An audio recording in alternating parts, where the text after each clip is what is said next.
The grass withers and the flower fades, but the word of our God shall stand forever. I want to talk this morning about 3 decisions every man should make. 3 decisions that every man should make.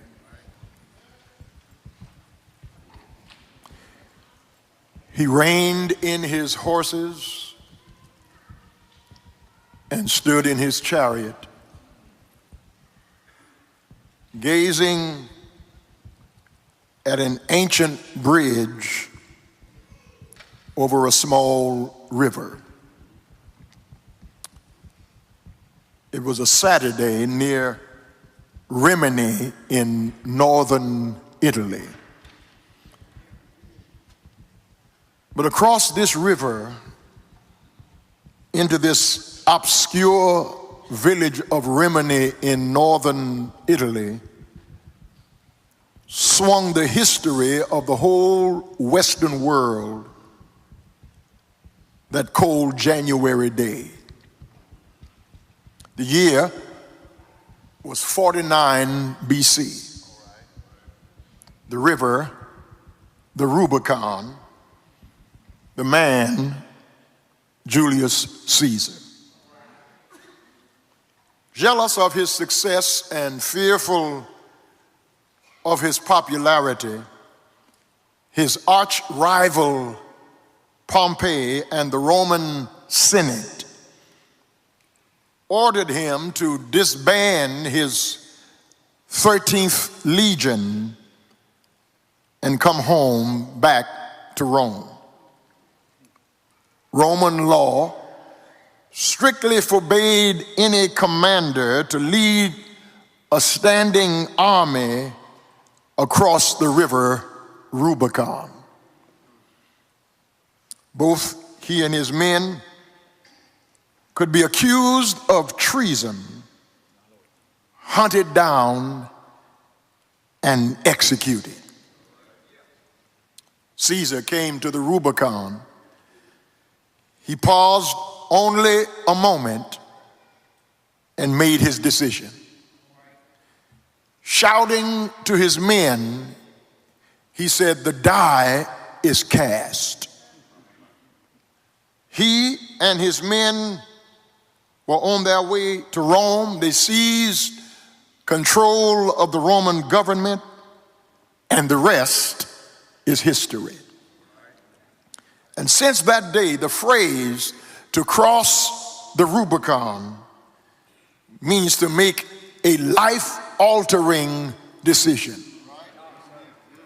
A huge decision that affects all of the rest of your life. A decision from which there is no retreat. There's a point of no return. Once you cross the Rubicon, once you have made up your mind, there is no turning back. Centuries before Caesar, Joshua crossed the Rubicon. In the valley of Shechem, Joshua made up his mind, and Joshua admonished his followers, today is the day for making up your mind. Today is the day for crossing the Rubicon. Today is the day that you have to decide that there's no turning back. There's no retreat. There's no diffidence. There's no trying to make up your mind. There's no paralysis of analysis. Thinking about it and thinking about it and thinking about it and thinking about it and never coming to a decision. Today is the day to either make a decision or not. But to not make a decision is to make a decision. Choose this day whom you will serve. The gods on the other side of the floods, or the God in whose land you dwell. But as for me and my house. I've crossed the Rubicon. I've made the decision. I'm not turning back. There is no more deciding for me. As for me and mine, we gonna serve the Lord. Before I move further into this passage, brothers and sisters, it is significant for those of us who read the scriptures. It's significant that Joshua made this declaration in the valley of Shechem. Because in the valley of Shechem is residue from Abraham's life. It was in the valley of Shechem that God made Abraham a promise that he would be the father of many nations. It's in the valley of Shechem that Jacob dug a well. Jesus rested in the shadow of that well in the New Testament in a city called Sychar, which was in the Old Testament, Shechem. Joseph's bones are buried in Shechem. Moses called the people in Shechem because Shechem is between Mount Ebal and Mount Gerizim. And it's in that valley that Moses said to them, I set before you life and death, blessing and cursing. Therefore, choose life that you and your seed may live. It's in the valley of Shechem that Joshua calls them with all the residue of their past to say, bring in your wandering minds and decide whom you will serve. The gods on the other side of the floods are the gods in whose land you dwell, but as for me and my house, we will serve the Lord.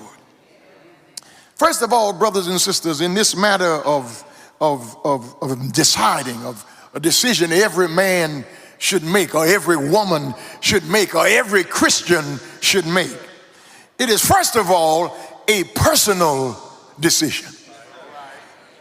Joshua says, as for me, I want you to get this.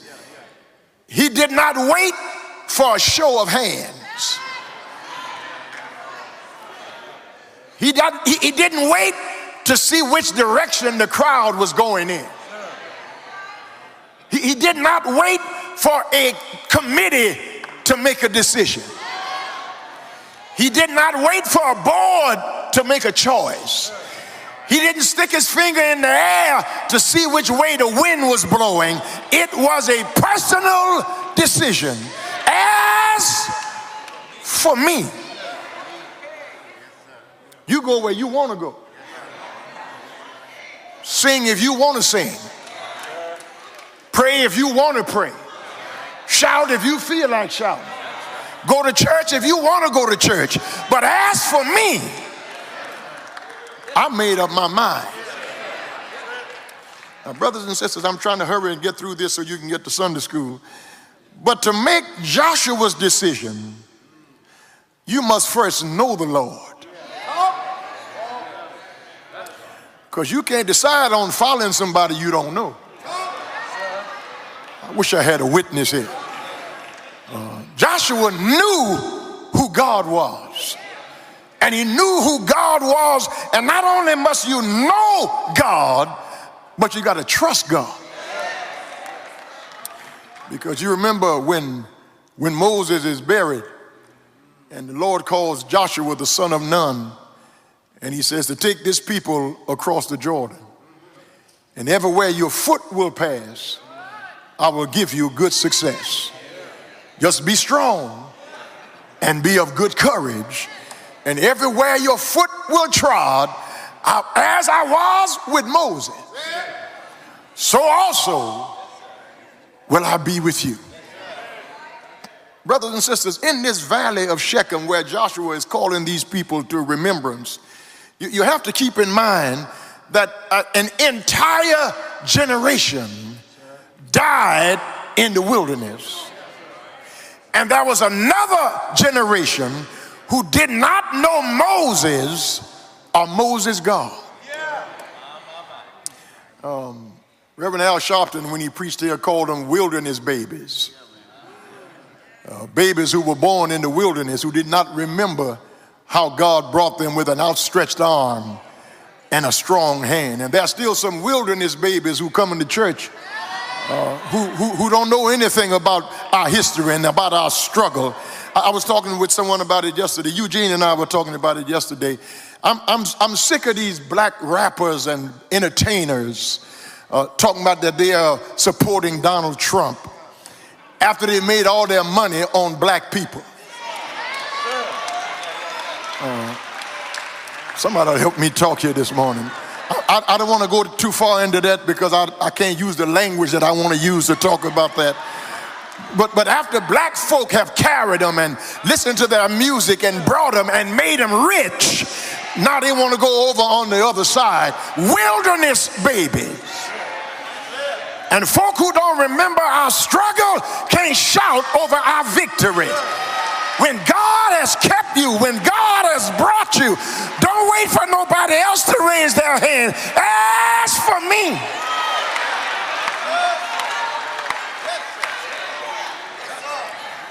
you can sleep in church if you want, but as for me, you can act like you don't know God if you want, but as for me, I know who brought me and I trust God because of what he's already done.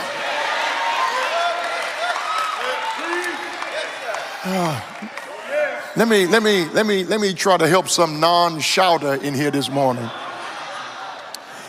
If you want to learn how to shout, you got to have a good memory.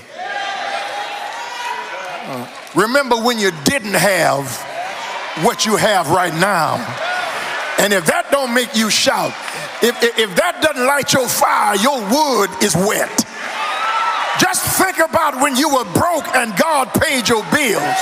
When you were out and God brought you in. When you were sick and God made you well. When you were lost and God sent Jesus to find you. That ought to help you shout. As for me, to make Joshua's decision, you got to know God. You got to trust God. Then you got to serve God. And serve God. And serve God. And serve God. And serve God. And serve God. And serve God. Not just when you're the president, serve God. Not just when you leading the song, serve God. Not just when you're the chairman, serve God. Serve him when it's hot. Serve him when it's cold. Serve him when it's raining. Serve him when you got money. Serve him when you got friends. Serve him when you're by yourself. Serve God.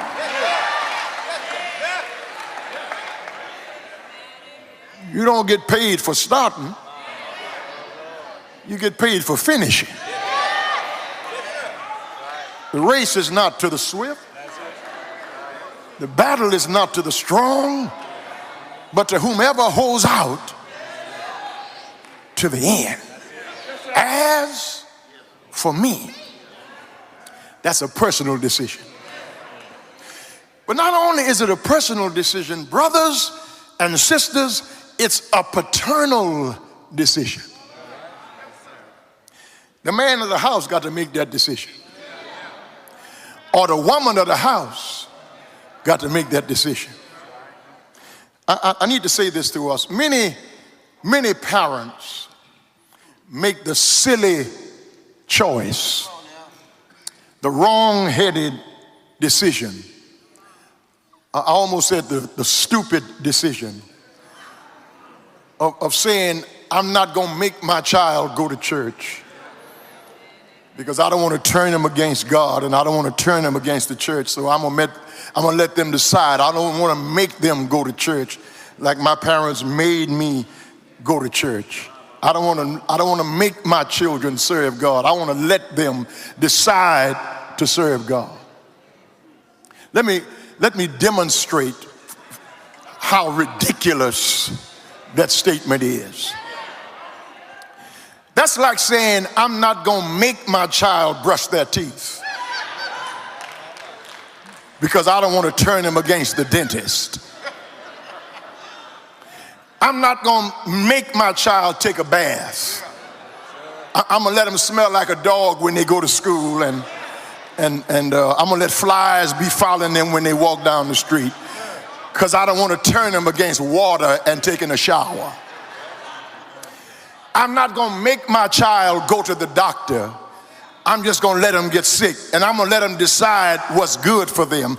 I'm not going to make my child be vaccinated because I don't want them to be turned against vaccines. I'm going to let them get the measles and the mumps and chicken pox, and I'm going to let them be exposed to COVID because I don't want to turn them against doctors. We teach our children how to walk. We teach them how to talk. We teach them how to eat. We teach them how to swim. We teach them how to drive. We teach them how to work. Why can't we teach them how to serve God? Because there are some decisions my parents didn't let me make. They were made for me. I wish I had somebody who was raised like I was raised. Every once in a while, our parents let us decide what we wanted to eat. I mean, that was maybe once a year they let us decide what we wanted to eat. Every now and then we could decide what we wanted to wear. It wasn't that much in the closet, so it wasn't too much of a choice to make. But we never had a choice when it came to serving God. My mother and father decided for us that we were going to serve the Lord, that we were going to church, because that was a decision that our elders made. It was a paternal decision. If there was no man in the house, it was a maternal decision. I used to play the music at our church when I was growing up, 13, 14 years old. I was the musician at our church. I played the organ and the piano at our church. And one Sunday I was at church, and I had a shirt open up. I had a new shirt. I had my little summer job. So I had bought a new shirt, new nylon shirt. That was the lick back in the early 70s. I had a new nylon shirt, and so I wanted to be impressive with it. And I wore my shirt to church with my collar open, and had my little chain that I bought from West Brothers department store. And I wanted to be the Mac Daddy at church that Sunday morning, with my little nylon shirt and my collar open and my little chain from West Brothers. And my pastor came to the pulpit and he said, "Brother Anderson, you're not at a juke joint. You're playing music in the church." He said, "Go home and put on a necktie. We're not going to sing another song till you come back. But you're going to go home right now and put on a necktie, because you're not playing in some club. You're not playing a set. You're playing music at the church." I was so mad, because I bought my little nylon shirt and I had my little chain from West Brothers, and there was a few chicks hanging around listening at me play. And you know, girls was kind of crazy about men who could play music back then. And my pastor said, "Go home and put on a necktie." And I was sulking and stomping and mad all the way home. And when I opened the door, my mama said, "What you doing here?" I said, "Reverend Wilkerson come talking about for me to put on a necktie and come back to church." My mama said, "What you waiting for? You better put on a necktie and go back to church." Now, if that would have been some of these mamas today, they'd have went to church and got on the pastor and cussed him out and tore up the organ and slammed the window. But my mama said, if he said put on a necktie, which one you wearing? Because they decided that we were going to serve God. And we need more strong parents today to decide for your children, if you're going to live in this house, we're going to serve the Lord. It's a personal decision. It's a paternal decision.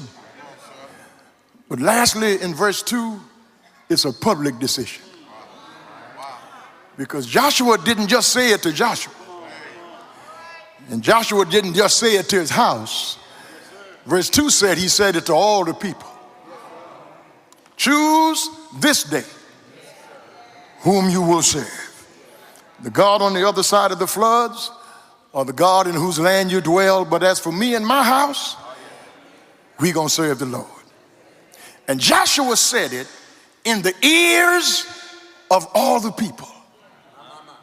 Because there's a difference between a private decision and a public declaration. Because when you make a private decision, you can privately rescind it. But when you make a public decision, you make yourself accountable to other people. Because other folk are watching is if what you say in private is being played out publicly. Because your public display of worshiping God comes from how you privately worship God. Somebody ought to help me preach right here. If you shout in your house, you shout in God's house. If you praise God at your house, you know how to praise God at his house, because your private praise becomes your public praise.